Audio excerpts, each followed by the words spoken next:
The caller's voice comes through at 3:17 a.m. "I killed someone," he says, live on air. No delay, no warning, and Danny Cross recognizes the voice immediately. It's his brother, who's been missing for 8 years. Danny Cross had been hosting Midnight Frequency for 12 years, 2 a.m. to 6 a.m., WKNT 97.3 FM, the show for insomniacs, night workers, and anyone who needed a voice in the dark. The format was simple. Take calls, play music, talk about everything and nothing. No politics, no controversy, just conversation and company through the lonely hours. Danny knew his regulars. Taxi Mike called every Thursday around 3 a.m. Nurse Sarah phoned in during her break at 4:15. Trucker Bill checked in when he drove through the city on his overnight haul. They were family. The Midnight Frequency family. People who couldn't sleep, who worked nights, who felt invisible during the day but found community after dark. Danny's voice, calm, warm, understanding, kept them company. He'd been told he had a voice for radio. Smooth, comforting, the kind of voice that made strangers feel like friends. Tonight started like every other night. Danny clocked in at 1:47 a.m. The station was empty except for Lisa Chun, his producer and call screener, working in the booth next door. At 2 a.m. sharp, Danny went live. "Good morning, night owls. This is Danny Cross, and you're listening to Midnight Frequency on WKNT 97.3. It's 2 a.m. on this beautiful, dark Tuesday morning. The temperature outside is 42 degrees. Coffee's hot, music's warm, and I'm here with you until 6. He played the opening song, Miles Davis, Blue in Green, perfect for 2 a.m. At 2:27 a.m., Taxi Mike called in. "Hey Danny, slow night. Just wanted to say hi." "Mike, good to hear from you, buddy.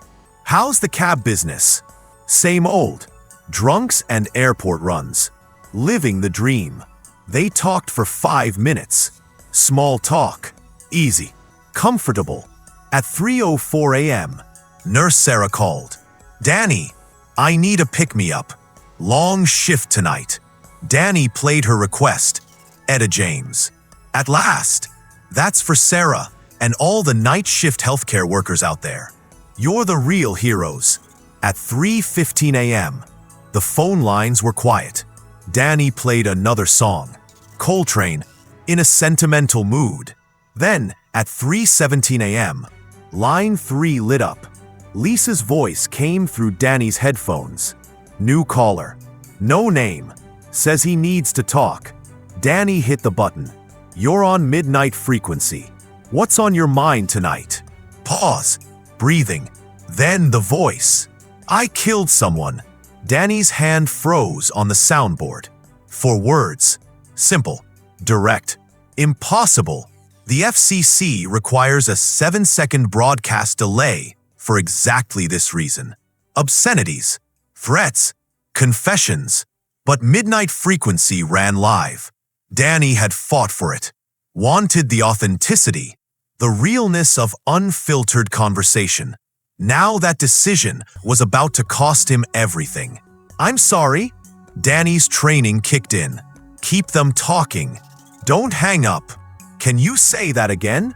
"I killed someone 3 days ago. I need to confess." The voice was male. 30s maybe. Tired. Strained. Familiar. Danny's mind raced. Prank call. Had to be. Some kid trying to shock the late-night DJ. But something in the voice stopped him from disconnecting. "Okay," Danny said slowly. This is serious. If you've actually..." Memorial Park. Wednesday night, 11:47 p.m. She was jogging. "I didn't plan it, but I did it." Danny's blood went cold. Memorial Park. Wednesday night. 3 days ago. He'd seen the news. Woman found dead Thursday morning. Jogger. Victim name hadn't been released pending family notification. "Who is this?" Danny asked. Does it matter? If you're confessing to a crime, yes, it matters. Pause. Breathing. Then, you know who I am, Danny. Danny's world tilted. The caller used his name. Not unusual. Everyone listening knew his name. But the way he said it, the familiarity, the intimacy. Danny's hand moved to mute the mic, but he stopped. Keep him talking. This was evidence. Live evidence. I don't know you, Danny said carefully. Yes, you do. The caller's voice cracked. You just haven't heard me in a long time. Danny's heart hammered. He knew voices. 12 years hosting the show. He'd learned to recognize callers by their breathing, their rhythm, the space between words. This voice. He knew this voice. Michael? Danny whispered. Silence. Then, hey, little brother. Danny's hand shook. Michael, his older brother, missing for 8 years. Not dead. Police checked. Just gone. Vanished after their parents' funeral. And now he was calling Danny's radio show at 3:17 a.m., confessing to murder. Live on air. Danny looked through the booth glass. Lisa was staring at him, phone to her ear, eyes wide. She'd already called the police. Danny made a decision. He unmuted the mic. Michael Cross, my brother, missing since 2017. Is that really you? It's me. Where have you been? Everywhere. Nowhere. Running. From what? From the truth. From what I knew. From what I had to do. Danny's mind spun. Keep him talking. Police were listening now. Probably tracing the call. Michael, you just confessed to murder on live radio. Thousands of people are listening. Why? Michael's laugh was bitter. Because I'm tired. Because I can't run anymore. Because you're the only person left who might understand. Understand what? Why I killed her 8 years earlier. Danny and Michael Cross grew up in a small house on Elm Street. Their father, Robert Cross, was a mechanic. Their mother, Ellen Cross, was a teacher. Good parents. Loving. Normal. Michael was 4 years older than Danny. Protective. Responsible. The kind of older brother who taught Danny to ride a bike, helped with homework, scared off bullies. In 2015, their parents died in a car accident. Head-on collision with a drunk driver on Highway 9. Both killed instantly. Michael was 28. Danny was 24. The funeral was small, quiet. 3 weeks after the funeral, Michael disappeared. Left a note. I can't stay here. I'm sorry. Danny tried everything. Called friends. Filed missing person reports. Searched. Police found no evidence of foul play. Michael had withdrawn cash from his account. Packed a bag. Left voluntarily. Danny stopped searching after 2 years. Accepted that Michael was gone. Maybe dead. Maybe just done with family. And now, 8 years later, Michael's voice was on Danny's radio show, confessing to murder. The confession continues. Tell me about the woman, Danny said. His voice was professional, calm, but his hands trembled. Her name was Jennifer Hartley, Michael said. 34. Accountant. Lived in Riverside. Jogged every night. Same route. Same time. Danny felt sick. The victim's name hadn't been released. Michael knew it. How do you know her name? Because I've been watching her for 6 months. Why? Pause. Because she killed our parents. Danny's world stopped. What? Jennifer Hartley. She was the drunk driver. August 12th, 2015. Highway 9. She crossed the center line. Hit mom and dad head-on. Killed them both. No, the driver was... Danny tried to remember. The driver was a man. James something. James Hartley. Her husband. He took the fall. Jennifer was driving. She'd been drinking at a company party. She was over the limit. Would have lost her license, her job, maybe faced manslaughter charges. How do you know this? Because I found the police report. The real one. James Hartley paid someone to alter it. Bribed the responding officer. Made it look like he was driving. Jennifer got away with murder. Danny's mind reeled. Even if that's true, it is true. I spent 8 years tracking down the evidence, interviewing witnesses, finding the cop who took the bribe. I have everything. Then why didn't you go to the police? Michael's voice hardened. Because the statute of limitations expired. Because James Hartley died 3 years ago. Because Jennifer Hartley walked away from killing our parents and lived her normal life while we buried them. So you killed her? Yes. Danny closed his eyes. Michael, you just confessed to premeditated murder. On live radio. Every word you're saying is evidence. I know. Then why are you doing this? Because I need someone to know why. Not just that I did it, but why. Danny looked at Lisa through the booth glass. She held up her phone. Police were on the way to the station. They were tracing Michael's call. Danny had maybe 5 minutes before this ended. Where are you, Michael? Does it matter? Yes, because you're my brother. And if you're confessing to murder, I need to know you're safe. Safe from what? From yourself. Pause. Then, I'm at the place where it happened. Memorial Park. Sitting on the bench where she used to stretch before jogging. Seemed appropriate. Danny's heart sank. Memorial Park was 15 minutes from the station. Police would get there first. Michael, listen to me. If you're telling the truth about Jennifer Hartley, about her killing mom and dad, there might be legal options. Wrongful death. Civil suit. You don't have to. She's dead, Danny. I can't undo it. And I don't want to. You just threw your life away.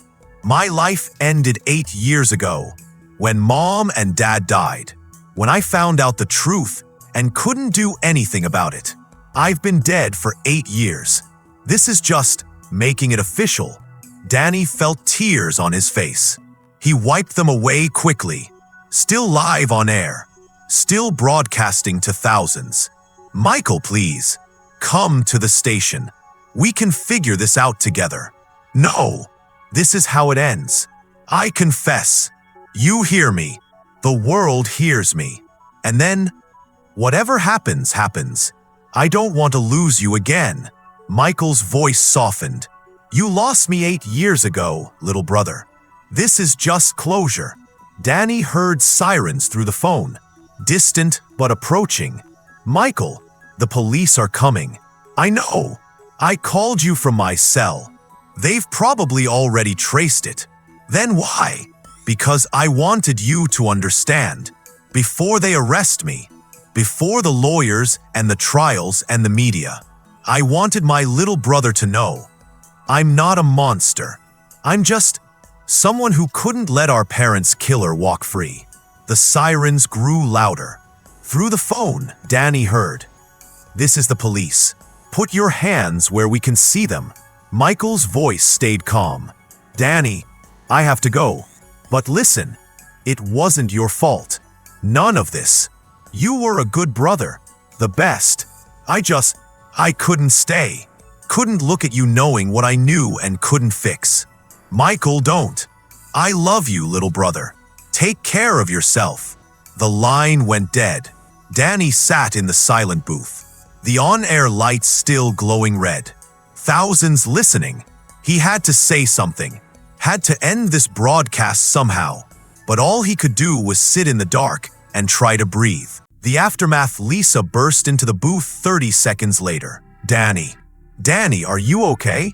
Danny looked at her. Was that real? Did that just happen? Police are on their way here. They want a statement. The FCC is probably going to investigate. Danny, you just broadcast a murder confession live. That was my brother. Lisa's expression softened. I know. I'm so sorry. Danny stood. legs shaky. I need to finish the show. Danny, you can't. I have to. He sat back down, hit the mic button. His voice came out raw. Honest, that was real. For those just joining us, at 3:17 a.m., a caller confessed to the murder of Jennifer Hartley in Memorial Park 3 days ago. The caller was my brother, Michael Cross, missing for 8 years. And I just learned why. Danny's voice cracked. Sometimes we think we know our family, know their pain, their reasons, but we don't. We can't. We're all carrying things too heavy to share. Michael, if you're listening, and I know you're not, you're being arrested right now. I want you to know, I understand. I don't agree. I don't condone what you did, but I understand why. And Jennifer Hartley, if her family is listening, I'm sorry for your loss, for your pain, for the fact that my brother took her from you. There's no justification, just explanations and grief. Danny paused, composed himself. We're going to take a short break. When we come back, I don't know. I honestly don't know what comes next, but we'll get through it together. That's what we do here. On Midnight Frequency, we get through the dark hours. Together, he played a song. Bill Evans, Peace Peace, 8 minutes of piano, space to breathe. Lisa sat beside him, didn't speak, just sat. At 4:03 a.m., police arrived at the station. Detectives, questions, recordings. Danny gave them everything. The call, the confession, Michael's location. By 4:47 a.m., they confirmed Michael Cross was in custody, arrested at Memorial Park. No resistance, full confession. The detectives asked Danny about Jennifer Hartley, about the claim she'd killed his parents. I don't know, Danny said honestly. Michael believed it. Spent 8 years researching it. If he has evidence, you'll find it. They did. In Michael's apartment, police found files, police reports, witness statements, a recording of the corrupt officer admitting he'd taken a bribe to alter the accident report. Jennifer Hartley had been drunk, had been driving, had killed Robert and Ellen Cross and gotten away with it. The statute of limitations had expired. She couldn't be prosecuted, but the truth was there. Michael had been right, and he'd become a murderer to prove it. 5 weeks later, Danny continued hosting Midnight Frequency. The show's ratings tripled after the incident. People wanted to hear the voice that had kept a murder confession on air. The DJ whose brother killed for revenge. Danny refused interview requests. Didn't talk about it. Just kept hosting, 2 a.m. to 6 a.m., taking calls, playing music, being there for the night workers and insomniacs who needed company. Michael was charged with first-degree murder, pleaded guilty. The prosecutor sought life without parole. The defense argued mitigating circumstances. Victim had killed defendant's parents. Escaped justice. Defense of family honor. The jury didn't buy it. First-degree murder. Life sentence. Eligible for parole in 25 years. Danny attended the sentencing. Sat in the back. Didn't speak. When Michael was let out in handcuffs, he looked at Danny. Mouthed, "I'm sorry." Danny nodded. Mouthed back, "I know." That night, Danny went on air as scheduled. 2 a.m. Right on time. Good morning, night owls. This is Danny Cross, and you're listening to Midnight Frequency. It's 2 a.m., and I'm here with you. He played Miles Davis. Blue in Green. Same song as always. At 3:17 a.m., the time Michael had called, Danny paused. I want to say something about family, about justice, about the lines we cross and the ones we won't. 5 weeks ago, my brother called the show and confessed to murder. He'd killed a woman who, 8 years earlier, had killed our parents and escaped justice. He spent 8 years planning it. And then he called me, live on air, to confess. I've thought a lot about why. Why call me? Why confess publicly? And I think he wanted someone to know his story. Not just the crime, but the why. The pain that led there. I don't condone what he did. Taking a life is never justice. But I understand the rage, the helplessness, the feeling that the world is broken and no one's going to fix it. Michael's in prison now. He'll be there for 25 years minimum, maybe forever. And Jennifer Hartley is dead. 2 families destroyed. All because one person drove drunk and another couldn't let it go. There's no moral here. No lesson. Just grief. And the reminder that we're all carrying pain. Some of us carry it quietly. Some of us let it consume us. Some of us call a radio show at 3 a.m. and confess. Danny's voice steadied. If you're out there tonight, carrying pain, feeling alone, call me. Not to confess, not to justify, just to talk, to be heard, to know someone's listening. That's what this show is. A voice in the dark, company when you need it, and the promise that no matter what you're carrying, you don't have to carry it alone. He played another song, Coltrane, A Love Supreme, at 3:24 a.m. Line 2 lit up. Lisa's voice. Caller says his name is David. He's been listening since the beginning. He just wants to say thank you. Danny hit the button. David, you're on midnight frequency. Danny, I wanted to thank you for being here, for staying on after everything. You didn't have to, but you did. Thanks, David. I appreciate that. And your brother, I'm not saying what he did was right, but I understand. I lost my wife to a drunk driver 5 years ago. Guy got 6 months. 6 months for killing the love of my life. And I've thought about doing what your brother did. But I didn't, because I have kids, and they need me. I'm glad you didn't, David. Your kids are lucky to have you. Yeah, but some nights I call this show, and I hear your voice, and it reminds me, keep going. One more day, one more night, and eventually it gets easier. Does it get easier? A little. Not much, but a little. Danny smiled. Sad but real. Thanks for calling, David. And thanks for keeping going. Thanks for being here, Danny. The call ended. Danny sat in the booth. The on-air light glowing red. Thousands listening. He'd lost his brother. Maybe forever. But he still had this. The show. The voice. The company he provided through the dark hours. Some nights, that was enough. Most nights, it had to be. Epilogue. 1 year later. Danny visited Michael every month. State prison. Maximum security.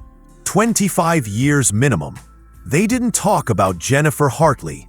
Didn't talk about the murder. Just talked about small things. Books. Music.